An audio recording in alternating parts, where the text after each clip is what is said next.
Na última videoaula, nós vimos que há duas classes de eletrólitos, os eletrólitos fortes e os eletrólitos fracos. Para os eletrólitos fortes, nós temos aqui a chamada lei de Kurowski, que relaciona a condutividade molar com a raiz quadrada da concentração molar. Com o coeficiente linear, você encontra a condutividade molar à diluição infinita, e com o coeficiente angular, você encontra esse B, que é um parâmetro que depende do solvente, da temperatura e da valência e raio do íon. Por esse momento, o B simplesmente é um parâmetro, digamos assim, empírico, um parâmetro empírico que você obtém através do ajuste dos dados experimentais com a equação, né? Nós vimos aqui esse conjunto de dados, né? Mostrei como que você calcula, e agora vamos expandir um pouquinho. O que mais que fizemos esse exercício? Condutividade molar. Estou revendo aqui o que nós fizemos na aula passada. Bom, ainda para eletrólitos fortes, nós temos aqui a chamada lei da migração independente dos íons, também de Kurowski, isso aqui final do século XIX.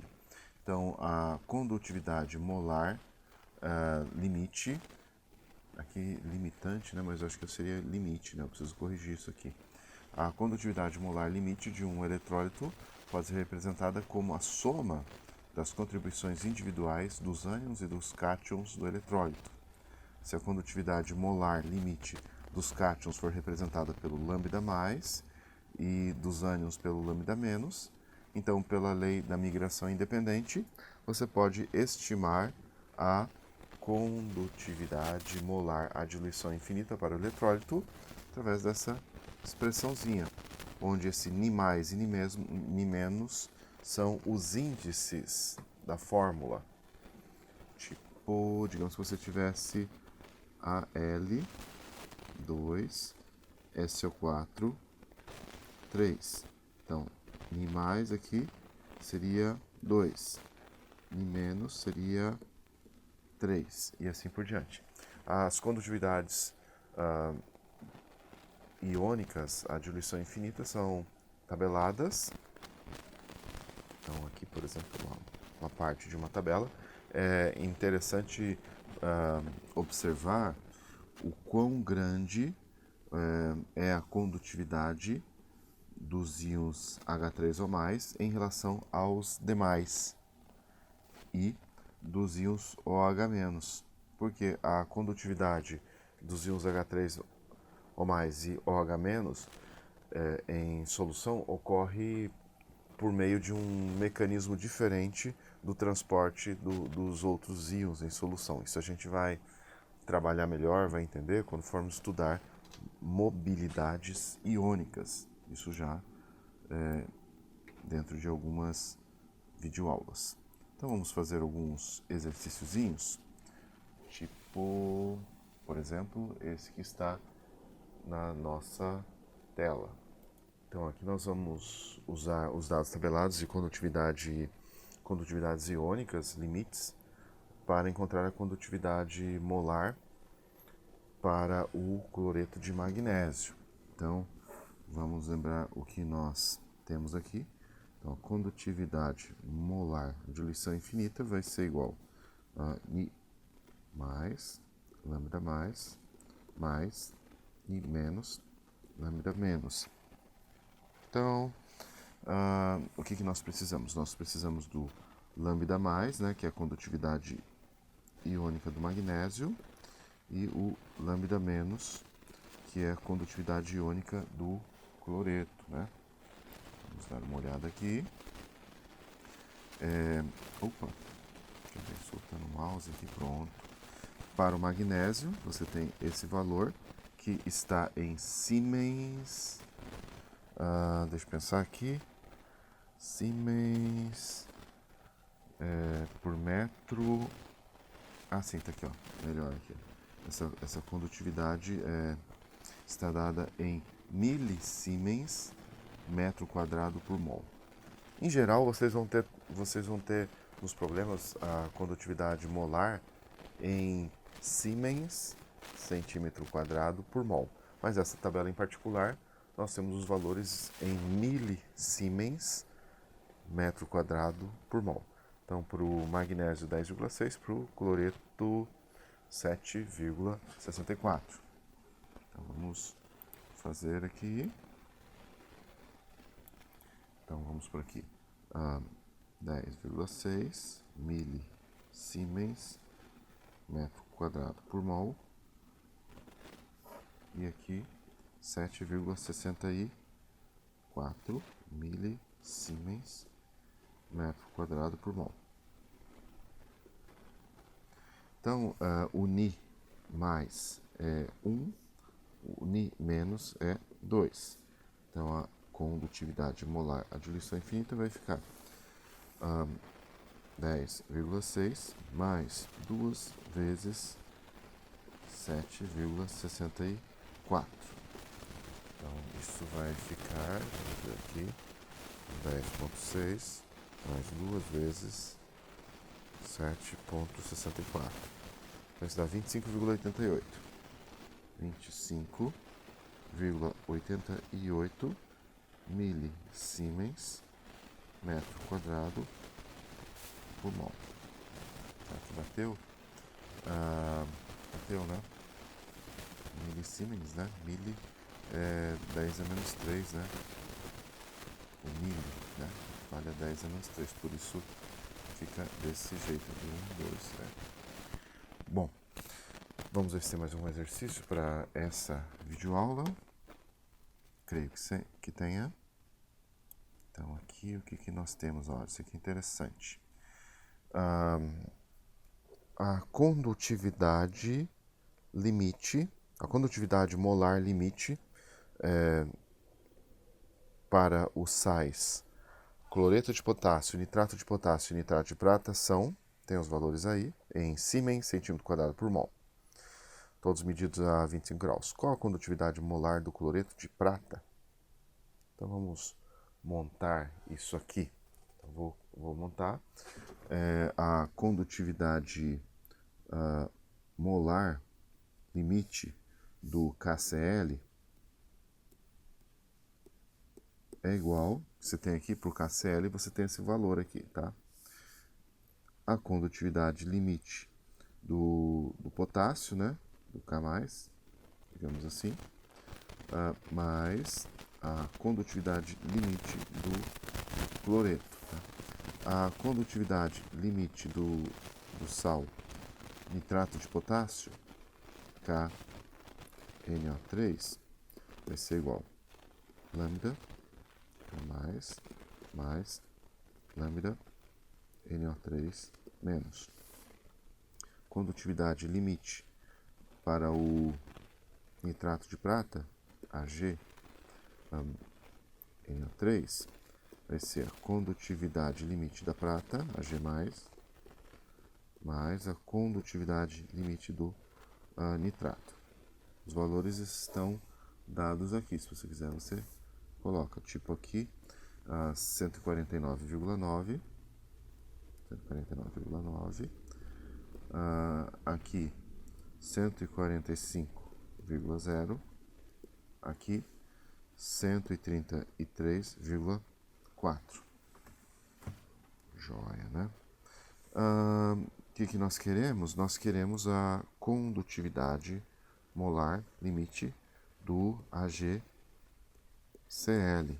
que é igual à condutividade do Ag+, condutividade iônica do Ag+, mais a condutividade iônica do Cl-. Isso, né? Então, você pode... Deixa eu só colocar aqui. Então, comparando essa equaçãozinha em vermelho com as demais, você poderia dizer que a condutividade molar limite do AgCl vai ser igual à condutividade... Opa, não é um A, é um lambda maiúsculo, né? ser igual a condutividade molar limite para o AgNO3 mais a condutividade molar limite para o KCl menos a condutividade molar limite, deixa eu pôr um pouquinho para cá, de quem? Deixa eu pensar aqui, do KNO3. KNO3. Eu não preciso fazer a álgebra toda aqui, não preciso ficar substituindo as condutividades iônicas, mas se você quiser, você pode substituir para comprovar isso que eu estou falando. Então, a condutividade molar limite para o AgCl vai ficar do AgNO3 dá 133,4 mais para o cloreto de potássio 149,9 menos para o nitrato de potássio 145,0. Então, a condutividade molar limite do AgCl fica, deixa eu fazer a conta na minha pequena calculadora, 133,4 mais 149,9 igual menos 145. Então, pelas minhas contas, deu 138,3. 138,3 Siemens centímetro quadrado por mol. Joia, né? Bom, acho que tem mais um exercício ainda para esta aula, apesar da aula estar ficando um pouco longa, mas é bom fazer exercícios sobre os assuntos. Então, por fim, nós temos... Isso aqui tem resposta aqui, mas deixa eu olhar para a resposta depois, né? E vamos resolver isso agora. Essa questão parece ser um pouco desafiadora. Vamos lá. Isso aqui eu tirei do livro de Horácio de Macedo, de Físico-Química. Então, a 20 graus, a condutividade de uma solução aquosa de cloreto de potássio a 5% vale isso aqui. Qual a condutividade molar dessa solução? Poxa vida, né? Então, vou ter que converter esse 5% em mol por litro. Vou imaginar que a densidade da solução é igual a 1 grama por ml, para simplificar as coisas, né? Então, densidade da solução, 1 grama por ml. Então, você vai ter 5 gramas de KCl por 100 ml de solução.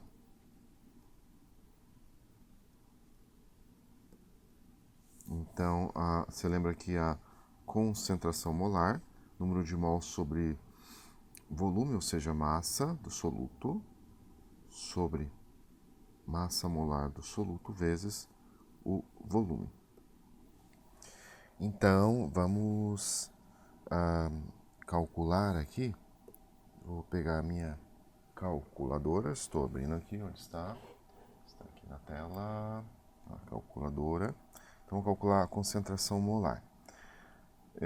Primeiro precisa da massa molar, né? Se não me engano, é 39,1 a massa do potássio e do cloreto é 35. Peraí aqui, 35,45. Aqui está. Então, vou pegar e dividir a massa, 5, dividido por, abre parênteses, massa molar, que está lá na memória do último resultado, answer, vezes o volume, que é 0,1. Fecho. O volume é 0,1.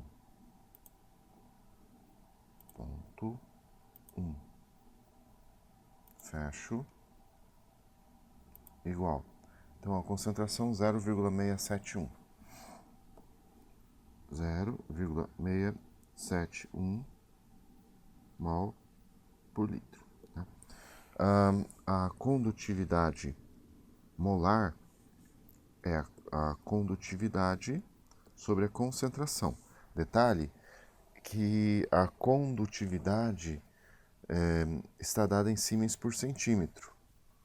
Então, isso aqui é 0,0719 siemens por centímetro. Então, eu prefiro colocar a concentração em mol, não por litro, mas por centímetro cúbico. Basta você dividir por 1000, vai ter a concentração em mol por centímetro cúbico. Então, vai ficar aqui 6,71 vezes 10 a menos 4 mol centímetro cúbico. Então, vou pôr aqui 6,71, isso aqui é um 6, né, para ser 6,71 vezes 10 a menos 4 mol centímetro cúbico. Então, vamos calcular aqui a condutividade molar. Cadê aqui? Aqui está a concentração em mol por litro. Vou dividir por 1000, né, para ter na memória. Igual, tá? Memória de último resultado. Vou pegar a condutividade molar, que é 0,07. Opa, faltou o ponto, né? 0,719 dividido por answer igual. Então, a 107,20. 107,20 siemens centímetro quadrado por mol. A condutividade molar da solução é essa, calculamos. Qual a condutância de uma coluna de um eletrólito com 1 centímetro de espessura e 1,49 vezes 10 ao cubo centímetro quadrado de área de seção de reta? Então, né, como é que eu vou fazer esta parada, né? Vamos lembrar aqui alguma coisa do nosso passado recente? Então, você tem que a resistência é igual a resistividade, comprimento, sobre área, né? Área, né? A condutância, que é o inverso da resistência, é igual, inverte tudo isso aqui, né? 1 sobre ρ, área, sobre L. Esse 1 sobre ρ é a condutividade, capa, né? Condutividade. Então, a condutância vai ficar, bom, a condutividade está aqui, 0,0719 siemens por centímetro, que multiplica por, qual é a área em centímetro quadrado? Está aqui, 1,49 vezes 10 ao cubo, centímetro quadrado, sobre, aqui embaixo, a distância, o L, 1 centímetro. 1 centímetro. 1 centímetro, não tem menos 1 aqui não. Então, se você trabalhar com as unidades, né, vai perceber facilmente que o centímetro e centímetro menos 1 cancela com centímetro quadrado e a condutância, obviamente, sendo dada em siemens.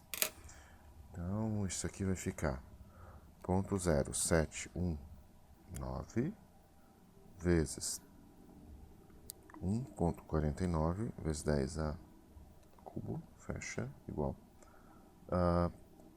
Aqui tá dando 107, só deixa eu fazer uma coisa, vamos fazer o seguinte, só dar uma olhada aqui, qual que é o meu separador decimal, é o ponto. Então aqui tá dando 107,131 siemens.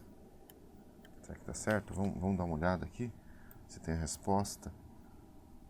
Condutividade molar, 107,20, aqui deu 107,15, algum problema de arredondamento, tá aqui, né? E a condutância, 107,13, né? Bem, bateu em cima, né? Bom, por essa aula tá bom, né? E daqui a pouco eu vou gravar outra aula para vocês.